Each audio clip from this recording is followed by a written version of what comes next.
Assalamualaikum warahmatullahi wabarakatuh. Okey, hari ini kita akan belajar bidang Jawi. Unit 1 tajuknya Kenali Saya. Okey, siapa saya ni? Okey, kita akan tengok selepas ni. Kamu boleh rujuk buku teks muka surat 58. Okey, sebelum tu kita tengok dulu objektif pembelajaran hari ini. Okey, ada 3. Yang pertama, mengenal kedudukan hamzah dalam perkataan dengan betul, membaca perkataan yang mengandungi huruf hamzah dengan betul, menulis perkataan yang mengandungi huruf hamzah dengan betul. Okey, jadi maksudnya hari ini kita akan belajar tentang huruf hamzah.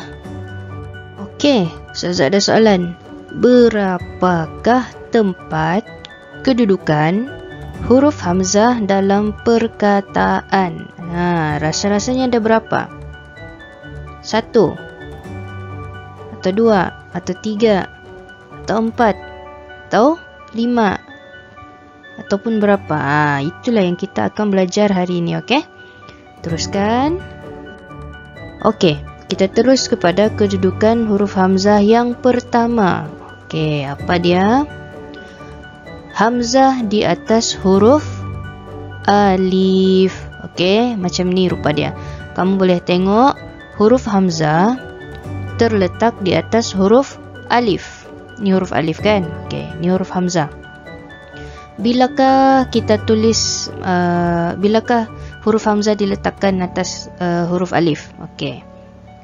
Keadaan dia apabila perkataan bermula dengan huruf alif dimulai dengan imbuhan di, se, ke.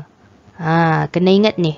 3 imbuhan awalan, imbuhan di, imbuhan se dan juga imbuhan ke. Maksudnya kalau perkataan tu dia mula dengan huruf alif, kemudian diletakkan imbuhan ni, 3 imbuhan ni, maka huruf alif tadi akan ada huruf hamzah di atasnya macam ni. Okey, kita tengok contoh. Okey, kita tengok contoh yang pertama. Imbuhan di ditambah ke dalam perkataan yang bermula dengan huruf alif. Okey, cuba baca. Okey, bagus. Urus. Okey, kamu tengok di sini perkataan ni bermula dengan huruf alif. Apabila kita gabungkan, kita kena tulis macam ni. Diurus. Mesti letak hamzah di atas huruf alif. Okey, sama juga imbuhan di ditambah ke dalam perkataan angkat. Apabila kita tulis gabung, mesti letak hamzah di atas. Okey. Seterusnya, imbuhan se ditambah ke dalam perkataan orang. Okey, bila kita gabungkan, mesti letak hamzah di atas alif. Seorang. Se ditambah ke dalam perkataan ikat. Bila kita gabung, kena tulis seikat, hamzah mesti di atas alif. Walaupun bunyi dia i, okey, jangan tulis di bawah. Kita kena tulis di atas. Sebab formula dia ni lah. Imbuhan se tambah perkataan yang mula huruf alif mesti di atas. Hamzahnya mesti di atas. Contoh ketiga, imbuhan ke. Imbuhan ke tambah perkataan yang mula dengan huruf alif. Arah. Bila kita gabung, kita sambung, dia akan tulis macam ni. Hamzah di atas alif. Ke arah. Sama juga ke ditambah ke dalam perkataan empat. Bila kita sambung, hamzah di atas alif. Okey, keempat. Okey. Jadi jangan lupa untuk kedudukan hamzah di atas alif. Asal sahaja perkataan bermula dengan huruf alif berjumpa dengan 3 imbuhan ini, mesti kedudukan hamzah mesti di atas alif. Okey. Apa dia imbuhan tu? Yang pertama imbuhan di, kedua imbuhan se, dan yang ketiga imbuhan ke.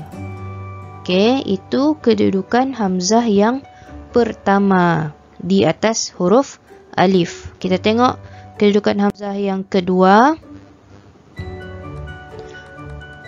Hamzah di bawah huruf alif. Okey, tadi di atas, sekarang di bawah. Okey, macam ni rupa dia. Hamzah diletak ataupun ditulis di bawah huruf alif. Bila kita buat macam ni. Okey. Yang pertama, apabila kata dasar berasal daripada bahasa Arab. Okey, perkataan itu berasal daripada bahasa Arab. Kita pinjam dalam bahasa Melayu. Contohnya perkataan Islam.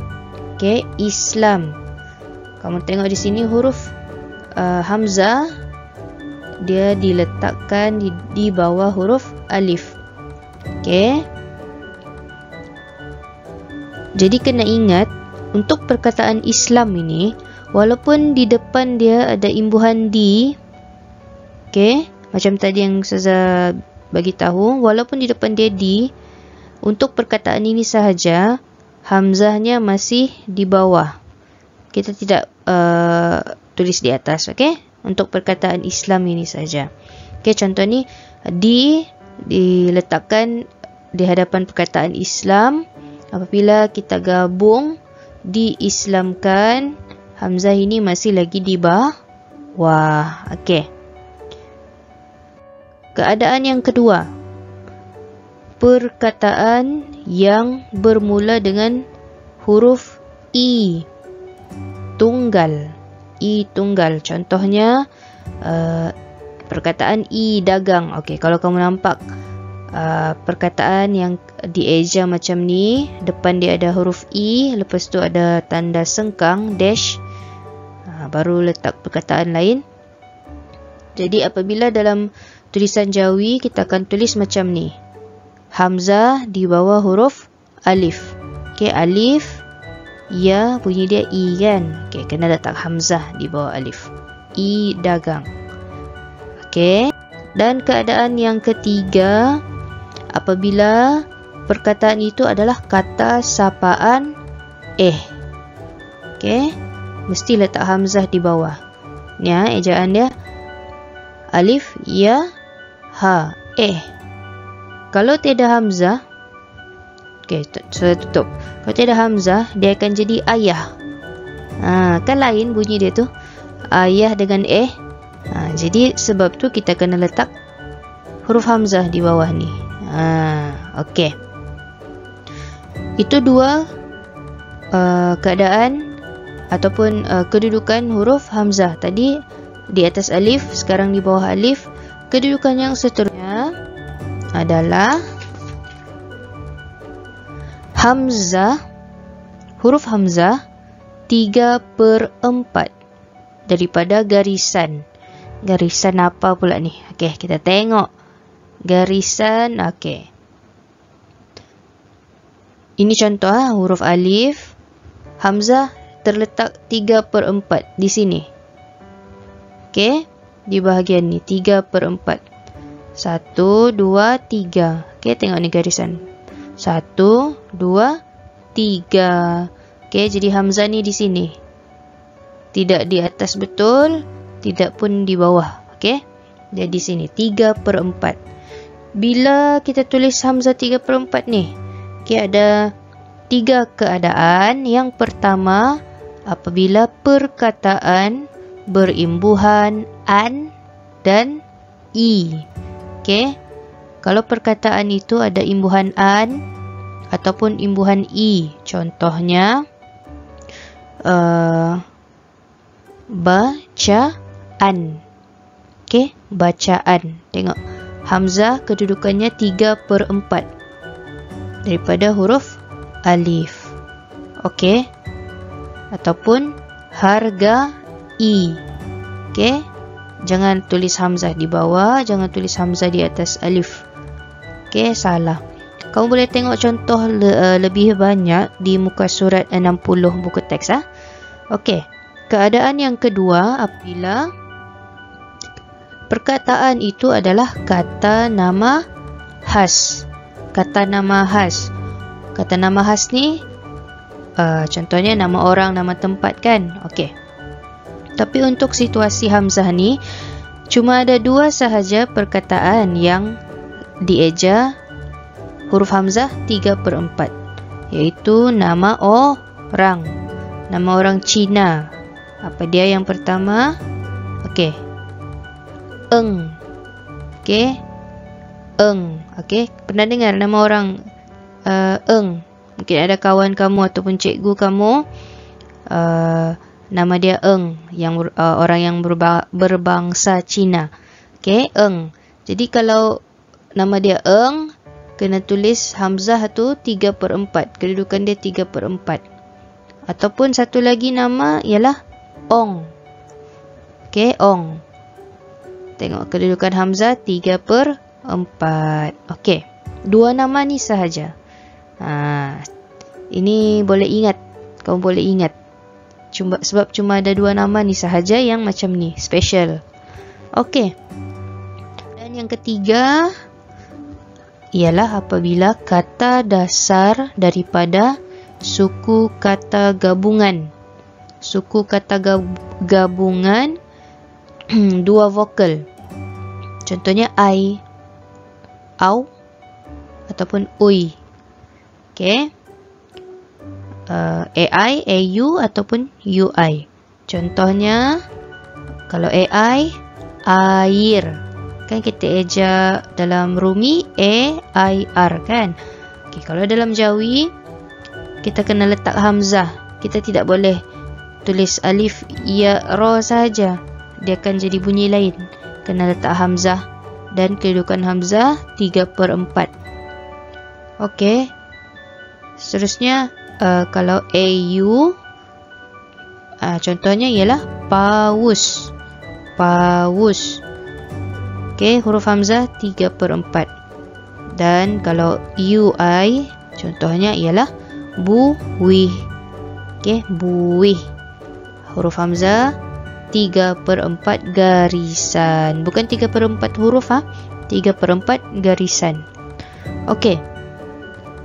Seterusnya kedudukan hamzah yang keempat. Okey, di mana dia? Hamzah setara dengan garisan. Setara, sebaris. Sebaris dengan garisan. Okey, kamu tengok ni garisan. Hamzah di atas garisan. Bila kita tulis macam ni. Okey, apabila kata dasar berasal daripada bahasa Arab. Okey, perkataan daripada bahasa Arab. Ada beberapa perkataan daripada bahasa Arab. Kamu boleh tengok di buku teks muka surat 61. Okey, perkataan-perkataan ini huruf hamzahnya ditulis setara dengan garisan, sebaris. Contohnya, perkataan Al-Quran. Okey, kamu tengok satu baris. Okey, ataupun wudu. Wudu. Hamzah ditulis sebaris dengan huruf-huruf yang lain di atas garisan. Okey. Seterusnya kedudukan hamzah yang kelima, yang terakhir, ialah hamzah berumah. Hamzah yang ada rumah. Huruf Jawi pun ada rumah. Okey. Macam mana rupa dia? Macam ni. Hamzah rumahnya dia menumpang huruf ya. Okey, ini rumah dia. Bila berlaku macam ni, apabila kata dasar berasal daripada bahasa Arab juga. Okey. Contohnya perkataan malaikat. Malaikat. Okey, malaikat ni diambil daripada bahasa Arab. Okey. Jadi ejaan dia macam ni. Tengok, hamzah ada rumah dia. Okey. Contoh yang kedua, tahniyah. Tahniyah. Perkataan tahniyah. Tahniyah kerana berjaya. Contoh kan.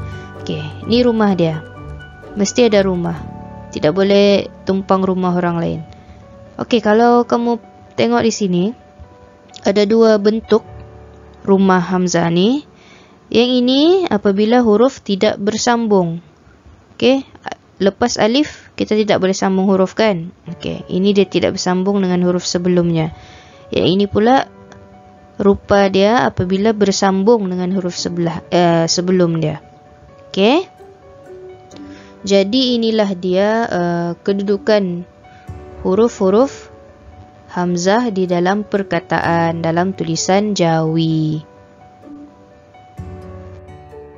Okey, kita tengok semula. Inilah dia 5 tempat kedudukan hamzah dalam perkataan dalam tulisan Jawi. Okey, kita ulang semula. Yang pertama, hamzah di atas huruf alif. Okey, hamzah di atas huruf alif. Yang kedua, hamzah di bawah huruf alif. Yang ketiga, hamzah segaris ataupun setara dengan garisan. Yang keempat, hamzah 3/4 garisan. Dan yang terakhir, hamzah yang ada rumah. Okey, jadi lepas ni jangan lupa apabila tulis tulisan Jawi, kalau perkataan yang ada huruf hamzah, kita kena pastikan kedudukan hamzah tu betul. Jangan main tulis saja kan. Okey, jadi lepas ni kita teruskan dengan latihan lembaran kerja. Okey, kita jumpa lagi. Assalamualaikum.